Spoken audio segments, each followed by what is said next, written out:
troisième match sous les couleurs de Béziers. Voilà Labide qui a du champ devant lui.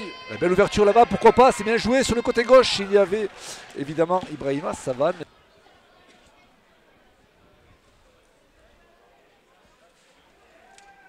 Côté droit sollicité, un ballon très intéressant à exploiter avec notamment Sissoko. Sissoko la frappe à gauche. Allez, première alerte pour le gardien Yann Kerboriou. C'est du moins le souhait de tous les supporters. Sissoko, elle est bien enroulée cette frappe et la belle parade à nouveau de Yann Kerboriou. Mais il n'aura pas le temps de se refroidir, Kerboriou. Non, elle était bien frappée. C'est toujours difficile. J'ai l'impression, Alain, je ne sais pas ce que vous en pensez, mais que si les Biterrois accéléraient un petit peu plus, ils pourraient mettre... L'ouverture là-bas, il était tout seul justement pour l'accélération. Et voilà, le but. Voilà, c'est fait. Bien voilà. vu Bernard avec Ibrahim Sissoko qui vient d'inscrire le premier but de la partie.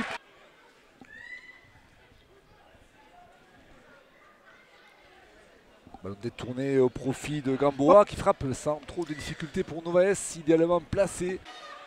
Avec Elie Salt, voilà, qui a vu côté droit avec le soutien de Beignon. Par contre, il n'y a pas beaucoup de soutien. 4 joueurs seulement Biterrois dans les 30 derniers mètres, ça fait peu. Ouais, et puis il y a une fourmilière jaune là, sur le côté gauche, bien qu'il est un petit peu démarqué, effectivement, Kanté.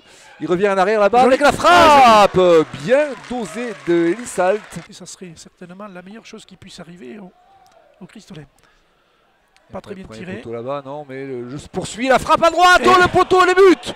Le but surprise inscrit par les Cristolins. Alors là, ils n'ont rien vu venir, les Biterrois. C'est bel et bien la pause sur un score donc de parité 1-1 entre les deux formations. Pour l'instant, Créteil voilà, va relancer à son tour une attaque. C'est bien joué. Un 3 contre 3 là-bas.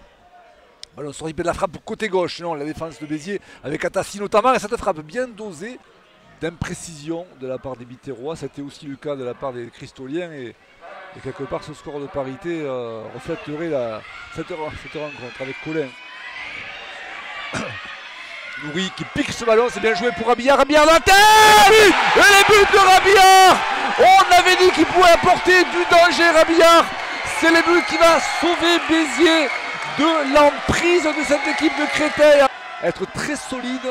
Et Rabillard qui demande encore un nouveau ballon, Rabillard qui part en jeu, qui pourrait éventuellement faire un doublé là, il est parti tout seul, le 3-1 pour les Biterrois.